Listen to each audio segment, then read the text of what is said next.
Hi ಗೆಳೆಯರೇ, ನಾನು ಸತ್ಯಪ್ಪ. ನಾನು ಉತ್ತರ ಕರ್ನಾಟಕದವನಾಗಿದ್ದು 8 ವರ್ಷಗಳ ಹಿಂದೆ ನಡೆದ ಒಂದು ಘಟನೆಯ ಬಗ್ಗೆ ಇವತ್ತು ನಾನು ನಿಮಗೆ ಹೇಳುತ್ತೇನೆ.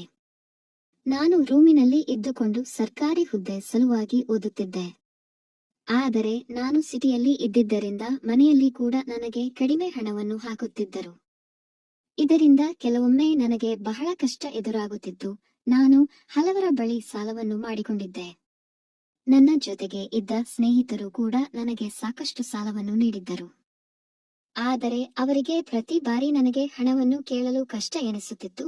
ಹೀಗಾಗಿ ಒಂದು ದಿನ ನಾನು ಪಾರ್ಟ್ ಟೈಮ್ ಕೆಲಸ ಮಾಡಬೇಕೆಂದು ನಿರ್ಧಾರ ಮಾಡಿದೆ. ಆದರೆ ಹೀಗೆ ಕೆಲಸಕ್ಕೆ ಹೋದಾಗ ಅಂಗಡಿ ಮಾಲೀಕರು ಇವತ್ತು ಪೂರ್ತಿ ಡ್ಯೂಟಿ ಮಾಡು ಎಂದರೆ ಮಾಡಲೇಬೇಕು. ಆಗುವುದಿಲ್ಲ ಎಂದು ಹೇಳಿದರೆ ನನ್ನ ಕೆಲಸದಿಂದ ಕಿತ್ತು ಹಾಕುತ್ತಾರೆ ಎಂದು ನನಗೆ ಎನಿಸಿತು. ಆಗ ಒಂದು ದಿನ ನಾನು ನನಗೆ ಗೊತ್ತಿರುವ ಬಗ್ಗೆ ಹಲವಾರು ಕಡೆಗೆ ಹಲವಾರು ಜನರ ಬಳಿಗೆ ಕೆಲಸದ ಬಗ್ಗೆ ವಿಚಾರಿಸಿದೆ. ಯಾವುದೇ ಉಪಯೋಗಕ್ಕೆ ಬರಲಿಲ್ಲ. ಒಂದು ದಿನ ಆ ತರದ ಕಥೆಗಳನ್ನು ಓದುವಾಗ ಆನ್ಲೈನ್ನಲ್ಲಿ ಒಂದು ಜಾಹೀರಾತು ನೋಡಿದೆ. ಅದರಲ್ಲಿ ಅವರು ಕೆಳಗಡೆ ನಂಬರ್ ಕೂಡ ಕೊಟ್ಟಿದ್ದರು. ನಾನು ಕೂಡಲೇ ಅದನ್ನು ತಗೊಂಡು ನಂಬರ್ ಸೇವ್ ಮಾಡಿಕೊಂಡೆ.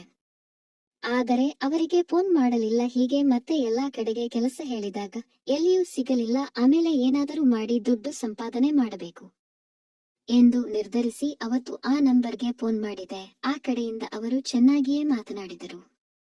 ಅವರು ನನ್ನ ಹೆಸರು, ಊರು, ವಿಳಾಸ ಎಲ್ಲವನ್ನು ಕೇಳಿದರು. ನಾನು ಅವಾಗ ನನ್ನ ಊರಿನ ವಿಳಾಸವನ್ನು ನೀಡಿದೆ. ನಾನು ಬೇರೆ ರೂಮಿನ ವಿಳಾಸ ನೀಡಿದೆ. ಅಲ್ಲದೆ ಎಲ್ಲಿಯೂ ನನ್ನ ಹೆಸರು, ಫೋನ್ ನಂಬರ್ ಕೊಡಬಾರದು. ಕೊಟ್ಟರೆ ನನಗೆ ಕಷ್ಟ ಎಂದು ಹೇಳಿದಾಗ ಅವರು ಈ ಬಗ್ಗೆ ಚಿಂತಿಸಬೇಡಿ, ನಾವೇ ಎಲ್ಲವನ್ನೂ ನೋಡಿಕೊಳ್ಳುತ್ತೇವೆ. ಆದರೆ ನಾವು ಹೇಳಿದ್ದಲ್ಲಿಗೆ ನೀನು ಹೋಗಿ ಬರಬೇಕು ಎಂದು ಹೇಳಿದರು. ನಾನು ಸರಿ ಎಂದು ಹೇಳಿದೆ. ಆಮೇಲೆ ನಾನು ಏನು ಕೆಲಸ ಎಂದು ಕೇಳಿದಾಗ ಅವರು ಇದು ಬೇರೆ ರೀತಿಯ ಕೆಲಸ, ನೀನು ಪ್ರತಿ ಬಾರಿ ಹೋದಾಗ ನಿನಗೆ ದುಡ್ಡು ಸಿಗುತ್ತದೆ ಎಂದು ಎಲ್ಲವನ್ನೂ ಹೇಳಿದರು. ಅದನ್ನು ಕೇಳಿ ಅಚ್ಚರಿ ಎನಿಸಿತು. ಆಗ ನಾನು ಇಷ್ಟೊಂದು ದುಡ್ಡು ಹೇಗೆ ಕೊಡುತ್ತಾರೆ ಎಂದು ಕೇಳಿದಾಗ ಅವರು ಎಲ್ಲವನ್ನೂ ಬಿಡಿಸಿ ಹೇಳಿದರು. ಆಗ ನನಗೆ ಇನ್ನಷ್ಟು ಭಯವಾಯಿತು. ಆಗ ಅವರು ಏನು ಚಿಂತೆ ಮಾಡಬೇಡ, ಯಾರಿಗೂ ಗೊತ್ತಾಗುವುದಿಲ್ಲ. ಆದರೆ ಮೊದಲಿಗೆ ನೀನು 10,000 ರೂಪಾಯಿ ಕೊಡಬೇಕು ಎಂದು ಹೇಳಿದರು. ಆಗ ನಾನು ನನಗೆ ಅಷ್ಟೊಂದು ಆಗುವುದಿಲ್ಲ, ನನ್ನ ಹತ್ತಿರ ದುಡ್ಡು ಇಲ್ಲ, ನಮ್ಮದು ಬಡತನದ ಕುಟುಂಬ ಎಂದು ಹೇಳಿದಾಗ ಅವರು ಸರಿ, ಹಾಗಿದ್ದರೆ 4,000 ಕೊಡಬೇಕು ಎಂದು ಹೇಳಿದರು. ನಾನು ಅವರ ಅಕೌಂಟ್ಗೆ ದುಡ್ಡು ಹಾಕಿದೆ. 2 ದಿನ ನನಗೆ ಫೋನ್ ಬರಲೇ ಇಲ್ಲ. ಆಮೇಲೆ ನಾನು ದುಡ್ಡು ಕಳೆದುಕೊಂಡೆ ಎಂದು ಎನಿಸತೊಡಗಿತು. ಅವರಿಗೆ ಕೇಳಿದಾಗ ಸ್ವಲ್ಪ ಕಾಯಬೇಕು ಎಂದು ಹೇಳಿದರು. ನಾನು ಸರಿ ಎಂದು ಹೇಳುತ್ತಲೇ ಇದ್ದೆ. ಕೊನೆಗೆ 1 ವಾರದ ಬಳಿಕ ಅವರು ಒಬ್ಬರ ವಿಳಾಸ ಕಳಿಸಿ ಇವರಿಗೆ ಸಾಯಂಕಾಲ ಭೇಟಿಯಾಗು, ಎಲ್ಲ ಮಾತನಾಡಿದ್ದೇವೆ ಎಂದು ಹೇಳಿದರು. ನಾನು ಬಸ್ ಹಿಡಿದು ಅವರ ಮನೆಗೆ ಹೋದಾಗ ಸುಮಾರು 6 ಗಂಟೆಯಾಗಿತ್ತು.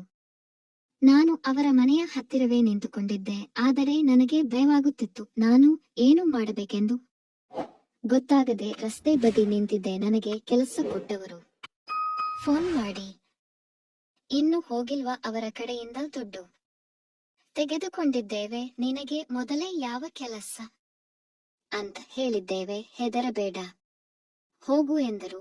ಆಗ ನಾನು ಅಲ್ಲೇ ವಿಚಾರ ಮಾಡುತ್ತಾ ನಿಂತಿದ್ದೆ. ಹೋಗದಿದ್ದರೆ ನನ್ನ ದುಡ್ಡು ಕೂಡ ನನಗೆ ಸಿಗುವುದಿಲ್ಲ ಎಂದೆಲ್ಲ ಯೋಚಿಸಿ ಕೊನೆಗೆ ಆಗಿದ್ದು ಆಗಲಿ ಎಂದು ಮೇಲೆ ಹೋದೆ. ಅವರು ಕೊಟ್ಟ ವಿಳಾಸಕ್ಕೆ ಹೋಗಿ ಬಾಗಿಲು ಬಡಿದಾಗ ಸುಷ್ಮಿತಾ ಎನ್ನುವರು ಬಾಗಿಲು ತೆಗೆದು ಒಳಗೆ ಬರುವಂತೆ ಹೇಳಿದರು. ನಾನು ಹೆದರುತ್ತಲೇ ಅವರ ಮನೆಗೆ ಹೋಗಿ ಒಳಗೆ ಕೂತಿದ್ದೆ. ಆಗ ಅವರು ನನಗೆ ಚಹಾ ಕುಡಿಯಲು ಮಾಡಿಕೊಟ್ಟರು. ಆಮೇಲೆ ಅವರು ನನ್ನ ಬಗ್ಗೆ ಎಲ್ಲವನ್ನೂ ಹೇಳಿದರು. ನಾನು ಓದಲು ಬಂದಿದ್ದಾಗಿ, ನನಗೆ ಹಣದ ಅವಶ್ಯಕತೆ ಇರುವುದಾಗಿ ಹೇಳಿದೆ. ಆಗ ಅವರು ಈ ಮೊದಲು ಯಾವಾಗಾದರೂ ಯಾರ ಜೊತೆಗಾದರೂ ಎಂದು ಕೇಳಿದಾಗ ನಾನು ಇಲ್ಲ, ಇದೇ ಮೊದಲ ಬಾರಿ ಕೆಲಸ ಎಂದು ಹೇಳಿದೆ. ಆಗ ಅವರು ನಕ್ಕು ಸುಮ್ಮನಾದರು. ಆಮೇಲೆ ಅವರು ಸರಿ, ಹಾಗಾದರೆ ಹೆದರಬೇಡ, ನಾನು ಎಲ್ಲವನ್ನೂ ನಿನಗೆ ಹೇಳಿಕೊಡುತ್ತೇನೆ ಎಂದು ಹೇಳಿದರು. ಆದರೆ ನನಗೆ ಮಾತ್ರ ಹೆದರಿಕೆ ಆಗುತ್ತಲೇ ಇತ್ತು. ನಾನು ಇದೆಂತಹ ಸಮಸ್ಯೆಯಲ್ಲಿ ಸಿಲುಕಿದೆ ಎಂದು ಚಿಂತಿಸುತ್ತಾ ಕೂತಿದ್ದೆ. ಅವರು ಹೆದರಬೇಡ, ಇದು ನನ್ನ ಮನೆ, ನಾನು ಬೇರೆ ಊರಿನಲ್ಲಿ ಇರುತ್ತೇನೆ, ಇಲ್ಲಿ ಯಾವಾಗಾದರೂ ಬಂದು ಹೋಗುತ್ತೇನೆ ಎಂದು ಹೇಳಿದರು. ಆಗ ಅವರು ಇವತ್ತು ಏನು ಬೇಡ, ನೀನು ಹೋಗು, ನೀನು 1 ವಾರ ಬಿಟ್ಟು ಬಾ, ಏಕೆಂದರೆ ನೀನು ಹೆದರಿದ್ದೀಯಾ ಎಂದು ಹೇಳಿದರು. ನಾನು ಅಲ್ಲಿಂದ ಕೂಡಲೇ ಬಂದು ಬಿಟ್ಟೆ. ಆದರೆ ನನಗೆ ಕೆಲಸ ನೀಡಿದವರು ದುಡ್ಡು ತಗೊಂಡಿದ್ದರು. ನನಗೆ ಏನು ಮಾಡುವುದು ಗೊತ್ತಾಗದೆ ಸುಮ್ಮನೆ ಇದ್ದೆ. ಆಮೇಲೆ ಅಲ್ಲಿಂದ ಬರುವಾಗ ಅವರು ತನಗೆ ಫೋನ್ ಮಾಡುವಂತೆ ಹೇಳಿ ತನ್ನ ನಂಬರ್ ಕೊಟ್ಟರು. ಆಮೇಲೆ ಅವರ ನನ್ನ ನಡುವೆ 1 ವಾರದಲ್ಲಿ ಗೆಳೆತನ ಬೆಳೆಯಿತು. ಅವರು ಬೇರೆ ಬೇರೆ ಫೋಟೋಗಳನ್ನು ಕಳಿಸುತ್ತಿದ್ದರು. ಆ ಫೋಟೋಗಳನ್ನು ನೋಡಿ ನನ್ನ ಕಣ್ಣನ್ನೇ ನಾನು ನಂಬದಂತೆ ಆಗಿತ್ತು. ಅವರು ನೋಡಲು ಅಷ್ಟೇನೂ ಅಂದವಾಗಿಲ್ಲ ಎಂದರೂ ಕೂಡ ಅವರ ಮುಖದಲ್ಲಿ ಹೊಳಪು ಇತ್ತು. ಹೀಗೆ 1 ವಾರದ ಬಳಿಕ ಅವರು ಮನೆಗೆ ಬರುವಂತೆ ಹೇಳಿದರು. ಈ ಬಾರಿ ನಾನು ಕೂಡ ಖುಷಿಯಿಂದ ಹೋದಾಗ ಅವರು ಮನೆಯಲ್ಲಿ ಇದ್ದರು. ನಾನು ಹೋದ ಮೇಲೆ ಅವರು ನನ್ನನ್ನು ಕೂರಿಸಿ ನನಗೆ ಕುಡಿಯಲು ನೀರು ಕೊಟ್ಟರು. ಹೀಗೆ ಮಾತನಾಡುವಾಗ ಅವರು ತಮ್ಮ ಯಜಮಾನ ಪ್ರತಿದಿನ ದುಡಿಯಲು ಹೋಗಿ ಬಂದು ಸುಸ್ತಾಗಿ ಬೀಳುತ್ತಾರೆ. ಹೀಗಾಗಿ ಅವರಿಗೆ ನನ್ನ ಬಗ್ಗೆ ಕಾಳಜಿ ಇಲ್ಲ. ನಾನು ಸಂತೋಷವಾಗಿಲ್ಲ. ಪ್ರತಿದಿನ ಕೈಕೆಲಸ ಮಾಡುತ್ತೇನೆ. ಹೀಗಾಗಿ ಈ ಕೆಲಸಕ್ಕೆ ನಿನ್ನ ಸಹಾಯವನ್ನು ಕೇಳುತ್ತಿದ್ದೇನೆ. ಯಾರಿಗೂ ಹೇಳಬಾರದು ಎಂದು ಹೇಳಿದರು. ನಾನು ಕೂಡ ಅವರಿಗೆ ಅದೇ ಮಾತನ್ನು ಹೇಳಿದೆ. ಆಮೇಲೆ ಅವರು, ನೋಡು, ನೀನು ಅವರಿಗಾಗಿ ಕೆಲಸ ಮಾಡಿದರೆ ನಿನ್ನ ಜೀವನವನ್ನು ಹಾಳು ಮಾಡುತ್ತಾರೆ. ಅವರು ಕೊಡುವಷ್ಟು ಹಣವನ್ನು ನಾನೇ ಕೊಡುತ್ತೇನೆ. ನೀನು ಬೇರೆ ಎಲ್ಲಿಯೂ ಹೋಗಬೇಡ. ಆದರೆ ಇಲ್ಲಿಯೇ ಬರಬೇಕು. ನಾನು ಸಂತೋಷವಾಗಿ ಇರಬೇಕು ಎಂದು ಹೇಳಿದರು. ನಾನು ಸ್ವಲ್ಪ ಹೊತ್ತು ಯೋಚಿಸಿ ಸರಿ ಎಂದು ಹೇಳಿದೆ.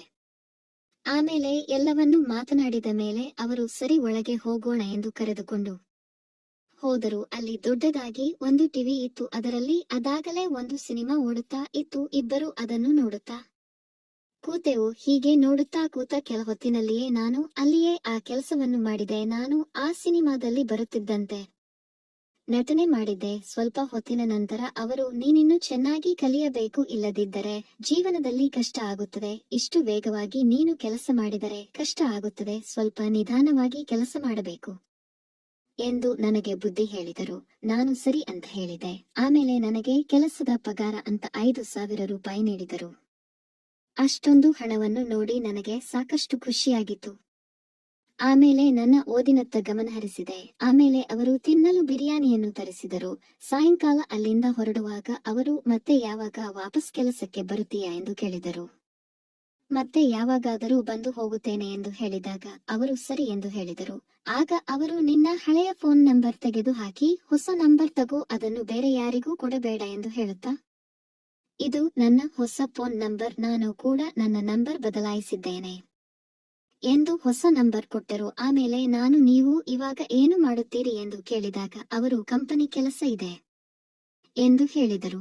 ಆಗ ನಾನು, ನೀವು ಹೋಗಿ ನಿಮ್ಮ ಕಂಪನಿಯಲ್ಲಿನ ಕೆಲಸ ಮುಗಿಸಿಕೊಳ್ಳಿ, ಆದರೆ ನಾನು 1-2 ದಿನ ಬಿಟ್ಟು ಬರುತ್ತೇನೆ ಎಂದಾಗ ಅವರು ನನ್ನ ಮುಖವನ್ನೇ ನೋಡುತ್ತಿದ್ದರು. ನಾನು ಸರಿ ಅಂತ ಹೇಳಿ ಮಾರನೇ ದಿನ ಹೊಸ ನಂಬರ್ ತಗೊಂಡು ಅವರಿಗೆ ಕೊಟ್ಟೆ. ಆಮೇಲೆ ಅವರು ಪ್ರತಿನಿತ್ಯ ಬಂದು ಕೆಲಸ ಮಾಡಿದರೆ ಹೆಚ್ಚಿಗೆ ದುಡ್ಡು ಕೊಡುತ್ತೇನೆ ಎಂದು ಹೇಳಿದರು. ನಾನು ಸರಿ ಎಂದು ಹೇಳಿ ಪ್ರತಿದಿನ ಕೆಲಸಕ್ಕೆ ಹೋಗುತ್ತಿದ್ದೆ. ಆದರೆ ಒಂದು ದಿನ ನನ್ನ ಮೇಲೆ ನನಗೆ ಬೇಜಾರು ಎನಿಸತೊಡಗಿತು. ಇದಾದ ಮೇಲೆ ನಾನು ಕೆಲಸಕ್ಕೆ ಹೋಗುವುದನ್ನು ಬಿಟ್ಟು ಬಿಟ್ಟೆ. ಏಕೆಂದರೆ ಸಮಯಕ್ಕೆ ಅನುಸಾರವಾಗಿ ನಾನು ನನ್ನ ನಿರ್ಧಾರಗಳನ್ನು ಬದಲಾಯಿಸಿಕೊಂಡಿದ್ದೆ. ಇದರಿಂದ ನನಗೆ ಸಹಾಯ ಎನಿಸಿದರೂ ಸಹಿತ ಮುಂದೆ ನನಗೆ ತೊಂದರೆ ಆಗಬಾರದು ಎಂದು ಮುಂದಾಲೋಚನೆ ಮಾಡಿದ್ದೆ. ಹೀಗಾಗಿ ನನಗೆ ಯಾವುದೇ ತೊಂದರೆ ಆಗಲಿಲ್ಲ. ಯಾರೇ ಆಗಲಿ ತಪ್ಪು ಮಾಡಿದಾಗ ಅದನ್ನು ಬೇಗನೆ ತಿದ್ದಿಕೊಳ್ಳಲು ಪ್ರಯತ್ನಿಸಿ. ಬೇರೆ ಬೇರೆ ಕೆಲಸದ ಸಲುವಾಗಿ ಯಾರು ಮುಂದಾಗಿ ಜೀವನ ಹಾಳು ಮಾಡಿಕೊಳ್ಳಬಾರದು ಎಂಬುದು ನನ್ನ ಅನಿಸಿಕೆಯಾಗಿದೆ. ಫ್ರೆಂಡ್ಸ್, ಈ ಕತೆ ಇಷ್ಟವಾಗಿದ್ದರೆ ಇದಕ್ಕೊಂದು ಲೈಕ್ ಕೊಟ್ಟು ನಮ್ಮ ಚಾನೆಲ್ ಸಬ್ಸ್ಕ್ರೈಬ್ ಮಾಡಿಕೊಳ್ಳಿ. ಮುಂದಿನ ವಿಡಿಯೋದಲ್ಲಿ ಸಿಗೋಣ. ಕೇಳಿದ್ದಕ್ಕಾಗಿ ಧನ್ಯವಾದಗಳು.